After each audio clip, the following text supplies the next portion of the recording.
जय Hind. United Nations population fund, संयुक्त राष्ट्र जनसंख्या कोष, जिसने हाल ही में अपनी एक report state of world population report 2021 launch किया है, जिसमें एक मेन थीम रहा है my body is my own. और जब ये बात हम सुनते हैं my body is my own, तो हमारा जो लेटेस्ट अभी रूल आया था, एक्ट आया था, उसके बारे में चर्चा शुरू हो जाती है। तो इसी के बारे में हम जानेंगे। तो टॉपिक जो कवर करने वाले हैं हम यूएनपीएफ या यूएनएफपीए, इनफैक्ट शॉर्ट में इसको यूएनएफपीए बोलते हैं। और अभी इसका नाम यूएनपीएफ हो गया, यूनाइटेड नेशंस पॉपुलेशन फंड।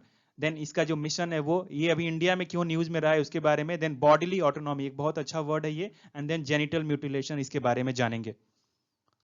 मेरे बारे में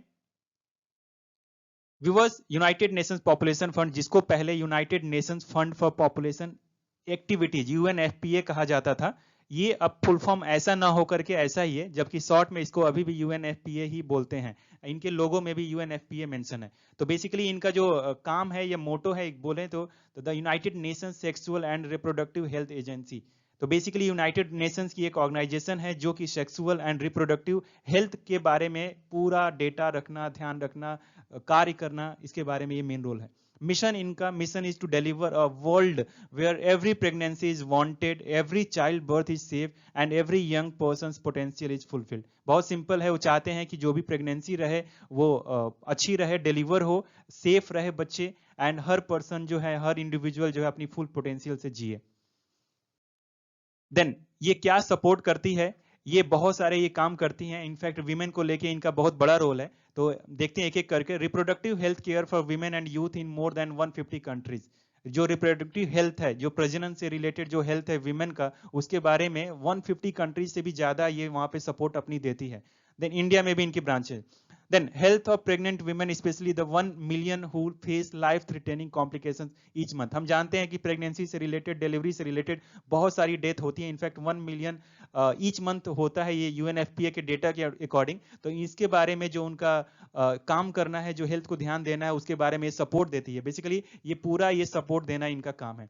then reliable access to modern contraceptive, गर्भ निरोधक जो भी मॉडर्न तरीका है ताकि कम से कम नुकसान हो, सेफ कॉन्ट्रासेप्टिव यूज हो, उसके बारे में रिलायबल एक्सेस देती है। Next, prevention of gender based violence which affects 1 in 3 women। वो जो जेंडर बेस्ड जो हिंसा हो रही है ना, मेन वीमेन के बीच में जो भेदभाव है, उसको लेके, जो कि हर 3 में से एक औरत या एक लेडी अफेक्ट होती है, उसको रोकने के लिए पूरा ये सपोर्ट देती है। Then abandonment of female genital mutilation which harms 3 million girls annually. बहुत ही दर्दनाक ये किस्सा है कि अभी भी एनुअली वर्ल्ड में 3 मिलियन गर्ल्स का जेनिटल म्यूटिलेशन होता है। आप जेनिटल म्यूटिलेशन के बारे में हम आगे जानेंगे कि इनके जो जेनिटल पार्ट है, प्राइवेट पार्ट है, उसका जो ऊपरी हिस्सा है उसको कट कर देते हैं। बहुत दर्दनाक है, सुनने में ही बहुत अजीब लगता है। तो उसके बारे में कैसे वो हटाया जाए, कैसे उसको गैर कानूनी इलीगल घोषित किया जाए, उस पर एक्शन लिया जाए, इस पर भी एक सपोर्ट देती है। नेक्स्ट, ये क्यों न्यूज में रहा है इंडिया में। सो इन्होंने अभी अपना एक UNFPA flagship state of world population report 2021 ये इन्होंने लॉन्च किया है, जिसमें इनका टाइटल था my body is my own. और जब ये बात आती है my body is my own, तो हमारा जो अभी लेटेस्ट जो एक्ट जो पास हुआ था अभी, the medical termination of pregnancy amendment act 2021, तो वो चर्चा में है। इनफैक्ट जब ये एक्ट पास हुआ था तो फिर से वीमेन आर नॉट सेटिस्फाइड, और उन्होंने फिर से अपना ये जो स्लोगन है या ये अपनी जो मांग है कि my body is my own, मेरा बॉडी मेरा अधिकार होना चाहिए, इससे रिलेटेड जो भी मुझे फैसले लेने हैं, तो फिर चर्चा में था। तो जब ये बात आती है my body is my own, तो फिर से ये बॉडीली ऑटोनॉमी, ऑटोनॉमी आप जानते हैं कि खुद के बारे में, खुद का कंट्रोल होना, तो बॉडी का जो ऑटोनॉमी है उसके बारे में। तो जब ये बात होगी then it makes choice about the body. If it's a women body then women should make the choice. So this is all about bodily autonomy. Detail में क्या होता है वायलेशन इज बॉडीली ऑटोनॉमी का, सुनने में बहुत सिंपल लग रहा होगा कि यार बॉडीली ऑटोनॉमी में क्या है, बट अभी हम आगे देखेंगे कि जब एक लेडी की बॉडीली ऑटोनॉमी की बात होती है, उसको अधिकार उसी को दिया जाए उसके शरीर के बारे में डिसीजन लेने के लिए, तो क्या क्या वायलेशंस अभी भी वर्ल्ड में हो रहे हैं उसको देखेंगे। एंड यूएनएफपीए इस पे काम कर रही है। तो बेसिकली इसका मेन मोटो यही है कि विमेन को चॉइस दिया जाए उनके बारे में, उनके बॉडी को लेके फैसला लेने के लिए। एंड यूएनएफपीए का एक टारगेट है 2030 तक कि जितना जस्टिस हो सके, जितना ये इनको बॉडीली ऑटोनॉमी दिया जा सके वो बेहतर हो। इनफैक्ट इन्होंने टारगेट बना के रखा है 2030 तक।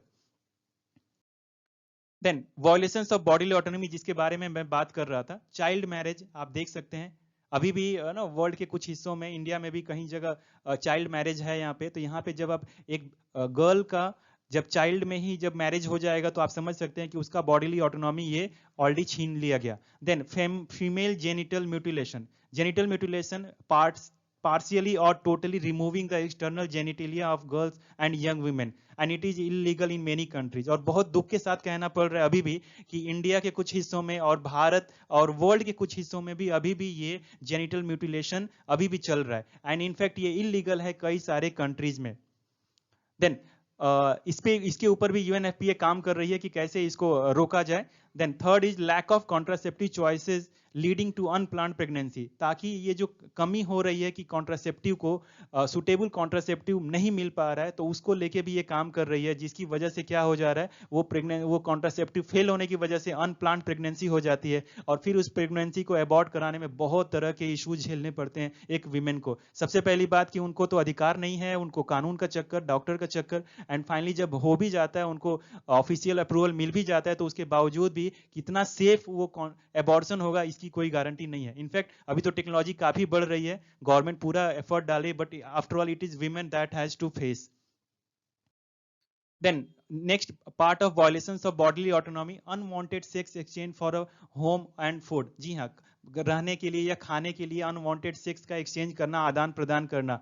देन दिस इज ये भी हो रहा है यहाँ पे, ये भी हो रहा है जिसकी वजह से वीमेन को बहुत कुछ झेलना पड़ता है। Then people with diverse sexual orientations and gender identities can not walk without fear. अभी भी जिनका सेक्सुअल ओरिएंटेशन डिफरेंट है, अलग है, तो अभी भी सोसाइटी में कई बार वो फ्री होके बिना फियर के, बिना ह्यूमिलिएशन के वो नहीं चल पा रहे हैं। तो ये भी एक बहुत बड़ा बॉडली ऑटोनॉमी को वायलेशन है जिसके ऊपर काम यूएनएफपीए कर रही है। जब हम ये बात करते हैं डिफरेंट सेक्सुअल ओरिएंटेशन की, तो ये 5 कम्युनिटी है जो आती है हमारे नॉलेज में। Then this is lesbian, gay, LGBT, lesbian, gay, bisexual, transgender and intersex.